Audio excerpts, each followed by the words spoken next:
Good morning student, good morning. Myself Kailash Chautiya. मेरा नाम कैलाश चौटिया है। जैसा कि बच्चों आप मेरे से परिचित हैं, और जो हमारा रघुनाथ स्कूल जो रतनगढ़ का सबसे बेस्ट स्कूल है, सबसे अच्छा स्कूल है, सबसे फेमस स्कूल है, उसकी ओर से आपको घर बैठे ऑनलाइन क्लासेज उपलब्ध करवाई जा रही है। उन ऑनलाइन क्लासेज में मैं कक्षा 11 में आपको बीएम या व्यवसाय अध्ययन है वो पढ़ा रहा हूँ। कल बच्चों हमने हमारा अध्याय नंबर 2 है वो शुरू कर दिया, जिसका नाम था व्यवसायिक संगठन के स्वरूप, जिसमें हमने कल एकल स्वामित्व वाले व्यवसाय के बारे में पढ़ा था। हमने व्यवसायिक संगठन के जो विभिन्न स्वरूप हैं उनको हमने मौखिक रूप में देखा था। व्यवसायिक संगठन के स्वरूप कौन कौन से हैं? एकल स्वामित्व, हिंदू संयुक्त हिंदू परिवार व्यवसाय, साझेदारी, सहकारी समिति और संयुक्त पूंजी कंपनी। इसमें से हमने कल एकल स्वामित्व के बारे में पढ़ा था। तो एकल स्वामित्व वाला या एकल व्यवसाय क्या होता है? जिसमें अकेला व्यक्ति उस व्यवसाय का नियंत्रक, संचालक, प्रबंधक एक ही व्यक्ति के हाथ में होता है, जिसमें व्यवसाय का नियंत्रण, प्रबंधन एवं संचालन एक व्यक्ति के पास होता है। उसे एकल स्वामित्व व्यवसाय कहते हैं। एकल स्वामित्व व्यवसाय कहते हैं। तो जिस व्यवसाय का नियंत्रण प्रबंधन और संचालन एक व्यक्ति या विशेष व्यक्ति के हाथ में होता है, वह उस व्यवसाय का स्वामी, मालिक, प्रबंधक, संचालक, वही व्यक्ति सर्वे सर्वा होता है। उस व्यवसाय को हम एकल स्वामित्व व्यवसाय कहते हैं।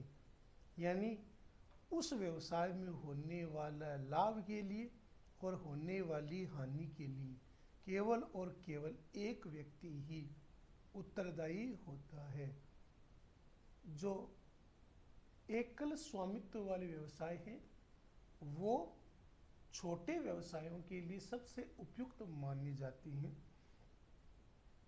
व्यवसाय का यह स्वरूप है वो छोटे व्यवसायों के लिए उपयुक्त होता है, जिसमें व्यक्तिगत रूप से सेवाएं दी जाती हैं, जैसे नाई की दुकान या पान की दुकान, या गली मोहल्ले नुक्कड़ के पास किराने की दुकान। इसके अतिरिक्त ब्यूटी पार्लर और छोटे पैमाने का जो व्यापार होता है, फुटकर व्यापार होता है, जो सड़क के किनारे या स्थान विशेष में, बाजार के स्थान विशेष में, जिनमें फुटकर रूप से या कम मात्रा में सामान और वस्तु है वो बेची जाती है, उसे हम मुख्य रूप से एकल स्वामित्व वाला व्यवसाय कहते हैं। तो व्यवसाय का यह स्वरूप है वो उन क्षेत्रों में प्रचलित है जहाँ पर व्यक्तिगत सेवाएं दी जाती हैं। व्यवसाय का ये जो स्वरूप है वो उन क्षेत्रों में प्रचलित होता है जिनमें व्यक्तिगत सेवाएं हैं वो दी जाती है।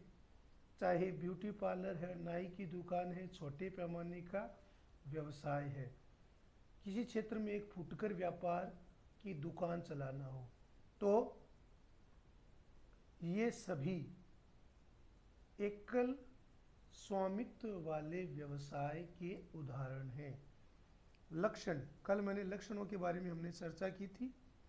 तो जैसा मैंने आपको बताया, एकल व्यवसाय या एकल स्वामित्व वाले व्यवसाय का निर्माण और उसका समापन बहुत आसान होता है। उसके लिए किसी भी प्रकार की वैधानिक औपचारिकता की आवश्यकता नहीं होती। हाँ, कुछ मामलों में लाइसेंस की आवश्यकता होती है। तो एकल स्वामित्व के नियम के लिए अलग से कोई कानून नहीं है।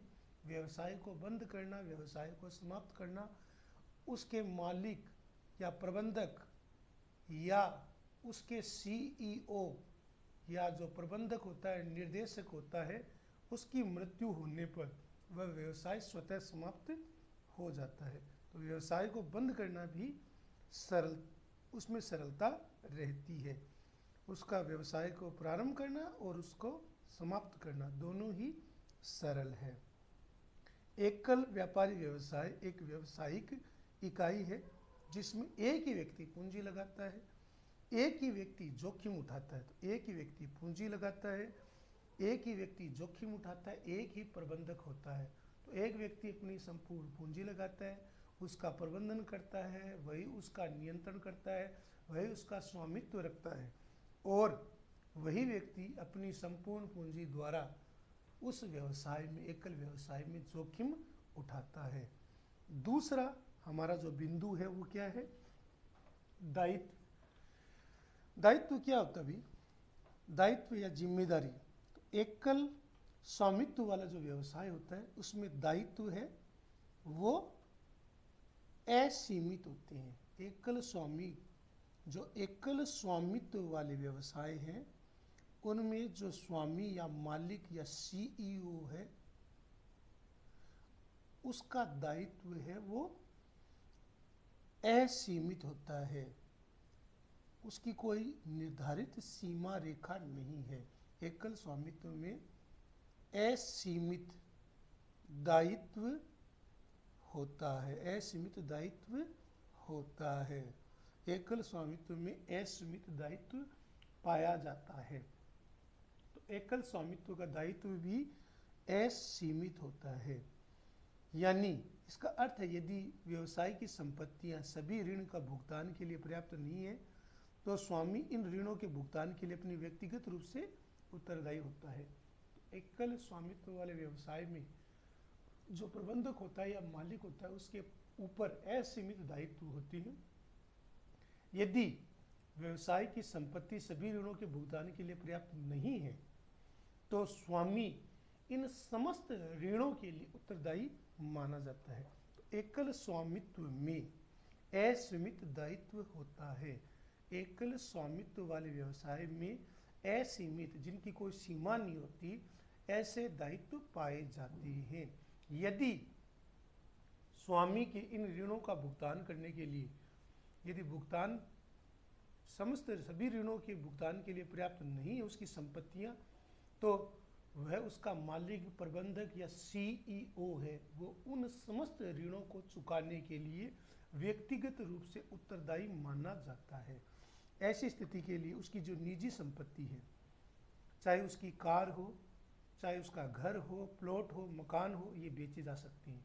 उदाहरण के लिए अगर व्यवसाय बंद करते समय, उदाहरण के लिए यदि कोई एकल व्यवसाय में, जैसे कोई इस्त्री करने वाला व्यक्ति है जो ड्राई क्लीन और प्रेस करने का काम, या ड्राई क्लीन या प्रेस जो कपड़े में इस्त्री की जाती है वो काम करता है, तो व्यवसाय बंद करते समय एक ड्राई क्लीनर एकल स्वामित्व इकाई की बाह्य देयता 80,000 है, जबकि परिसंपत्तियां केवल 60,000 है। यदि उस पर ऋण है 80,000 रुपये और उसकी कुल संपत्तियों का मूल्य 60,000 है, यानी ऋण है या दायित्व है या देयता है, देयताएं 80,000 रुपये है और परिसंपत्तियां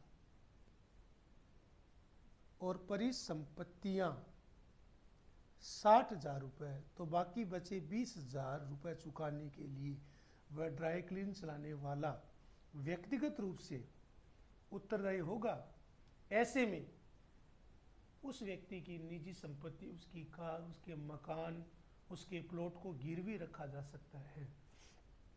तो ऐसे में स्वामी को अपने निजी स्रोत से 20,000 रुपये लाने होंगे, और यदि वो 20,000 रुपये चुकाने में असमर्थ रहता है तो उसे अपने मकान, प्लॉट, घर, संपत्ति आदि को बेचकर अपनी निजी खर्च से अपनी समस्त बाह्य देयताओं से मुक्ति प्राप्त करना जरूरी है। भले ही उसे यदि अपने फर्म को, जो फर्म उसकी व्यक्तिगत फर्म है, एकल स्वामित्व वाली फर्म है, उसको अपने समस्त ऋणों की पूर्ति के लिए, अपने समस्त ऋणों को चुकाने के लिए उसे अपनी निजी संपत्ति को क्यों नहीं बेचना पड़े, उसे भले ही अपने फर्म के ऋणों के भुगतान के लिए उसे अपनी निजी संपत्ति, अपने घर, मकान, जमीन, जायदाद को बेचना ही क्यों न पड़े, लेकिन उसे अपनी समस्त देयताओं को पूरा करना होता है। तीसरा हमारा जो बिंदु है एकल स्वामित्व का, लाभ प्राप्त करता तथा जोखिम वहन करता। लाभ प्राप्त करता और जोखिम वहन करता। लाभ प्राप्त करता, यदि लाभ होगा तो वो जो एकल स्वामी है उसको प्राप्त होगा, और यदि जोखिम या हानि होगी तो उसका वहन करने वाला भी वो अकेला है। जोखिम वहन करता, लाभ प्राप्त करता और जोखिम वहन करता। यदि लाभ होगा तो एकल स्वामित्व के खाते में जाएगा। यदि कोई हानि या जोखिम है, उस जोखिम को, उस हानि को, उस घाटे को बर्दाश्त करने वाला, वहन करने वाला भी एकल स्वामी ही होता है। लाभ, समस्त लाभ और हानि के लिए वह अकेला व्यक्ति जिम्मेदार होता है। तो लाभ प्राप्त करता, यदि उसे लाभ होता है तो उस लाभ को उठाने वाला वही व्यक्ति होगा, और यदि हानि या घाटा या जोखिम है तो उसे वहन करने वाला या जोखिम लेने वाला भी वही व्यक्ति होगा जो एकल स्वामित्व वाला व्यवसाय चला रहा है। तो एकल स्वामित्व वाले व्यवसाय में लाभ है, उसे प्राप्त करने वाला भी एकल स्वामी होगा, और उसे जोखिम उठाने वाला, उस जोखिम को वहन करने के लिए कोई साझेदार नहीं होगा। उस जोखिम को, उस घाटे को, उस हानि को, उस जो जोखिम है या हानि की संभावना है, उस जोखिम को वहन करने वाला भी वही है। तो व्यवसाय की विफलता से, व्यवसाय यदि विफल हो गया, एकल स्वामित्व वाला व्यवसाय है, तो यदि व्यवसाय विफल हो गया, उसका जोखिम है, उस एकल स्वामी को अकेले ही वहन करना पड़ता है। यदि हानि हो गई, घाटा हो गया या नुकसान हो गया, या फैक्ट्री में आग लग गई, या उद्योग में भारी मशीनरी है वो फेल हो गई, तो उस एकल स्वामी को ही उस जोखिम को, उस खतरे को अकेले को वहन करना होगा। यदि व्यवसाय सफल रहता है तो उसका लाभ, समस्त लाभ ही उसे ही प्राप्त होगा। वह समस्त लाभों को पाने का अधिकारी होता है और समस्त हानि को उठाने का सीधा उत्तरदायी होता है। तो समस्त लाभ है वो उसी के खाते में जाती है, और समस्त हानि या घाटा या नुकसान भी उसी के खाते में जाता है। तो लाभ प्राप्त करता और जोखिम वहन करता। इस व्यवसाय के अंतर्गत, एकल स्वामित्व व्यवसाय के अंतर्गत, अकेला व्यक्ति, क्योंकि वो व्यवसाय का नियंत्रक, संचालक और प्रबंधक है, तो व्यवसाय की विफलता से उस जोखिम को जो वहन करता है वो अकेला व्यक्ति होगा। यदि व्यवसाय सफल है, लाभ में है, प्रॉफिट में है, तो उस प्रॉफिट को, लाभ को पाने वाला भी वो अकेला है। और यदि हानि होगी तो अकेला व्यक्ति ही उस जोखिम को, हानि को, घाटे को वहन करेगा। तो समस्त लाभ के लिए और समस्त हानि के लिए एकल स्वामित्व वाला व्यक्ति ही उत्तरदायी होगा।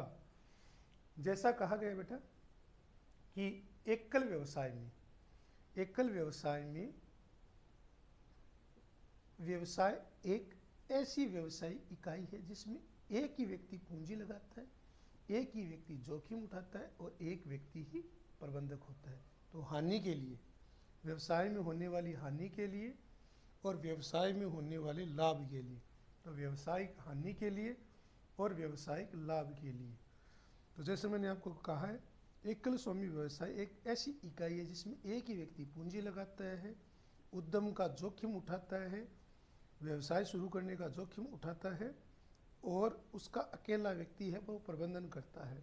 तो एकल स्वामित्व व्यवसाय संगठन का वह स्वरूप है जिसका मुखिया एक ऐसा व्यक्ति है जो उत्तरदायित्व लिए हुए है, जो परिचालन का निर्देशन करता है, जो हानि का जोखिम उठाता है।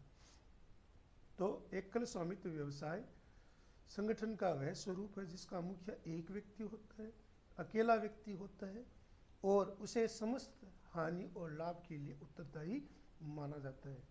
समस्त लाभ भी उसी के खाते में जाता है और हानि का जोखिम भी वही व्यक्ति उठाता है।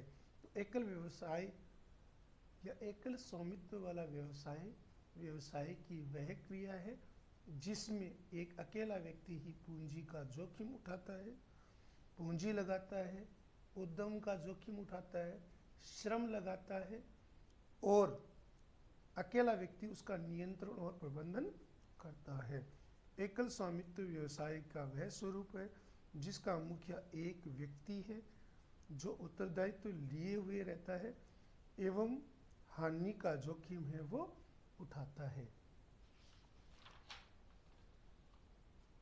नंबर 4 पॉइंट कौन सा है? नियंत्रण। जैसा मैंने आपको कहा है एकल व्यवसाय में प्रबंधन, संचालन, नियंत्रण एक ही व्यक्ति के पास होता है, एक ही व्यक्ति या स्वामी के पास होता है। तो एकल स्वामित्व वाले व्यवसाय में नियंत्रण है, व्यवसाय का संचालन और उसका निर्णय वह अकेला व्यक्ति ही करता है। तो व्यवसाय के संचालन, उसके संबंध में निर्णय लेने का अधिकार, व्यवसाय के संचालन और उसके संबंध में निर्णय लेने का अधिकार है वो एकल स्वामी के पास होता है। वह बिना किसी दूसरों के हस्तक्षेप से अपनी योजनाओं को क्रियान्वित कर सकता है। तो जैसा मैंने आपको कहा है कि नियंत्रण है, वो नियंत्रण भी एक ही व्यक्ति या स्वामी का होता है। वही व्यक्ति उस व्यवसाय के बारे में निर्णय लेता है, उस व्यवसाय के संबंध में अंतिम निर्णय लेने की शक्ति, प्रबंधन की शक्ति, जोखिम की शक्ति, धन को निवेश करने की शक्ति या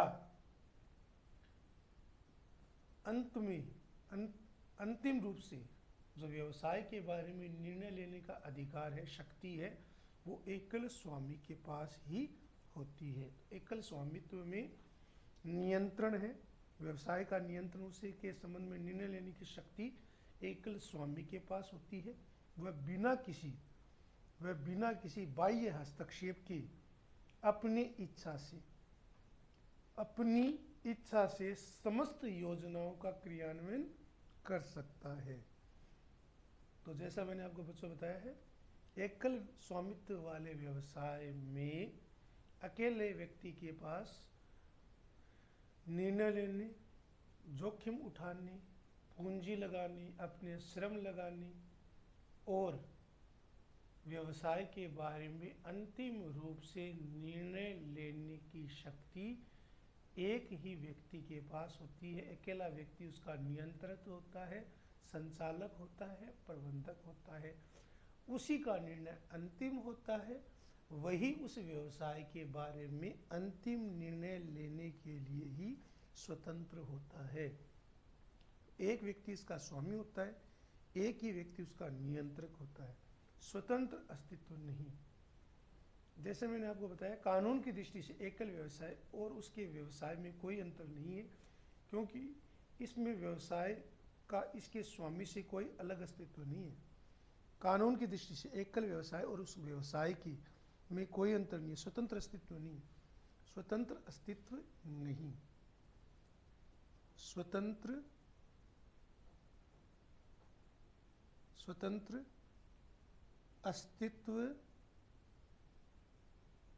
स्वतंत्र अस्तित्व नहीं। एकल स्वामित्व व्यवसाय में उस प्रबंधक का या प्रबंधक से उस व्यवसाय का अलग, स्वतंत्र, पृथक कोई अस्तित्व नहीं है। प्रबंधक, सीईओ, उद्यमी उसी में वह व्यवसाय समाहित होता है।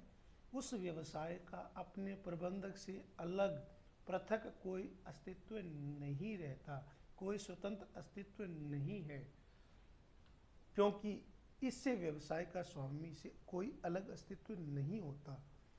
परिणाम स्वरूप व्यवसाय के सभी कार्यों के लिए स्वामी को उत्तरदायी ठहराया जाएगा। तो पांचवा बिंदु हमारा क्या है?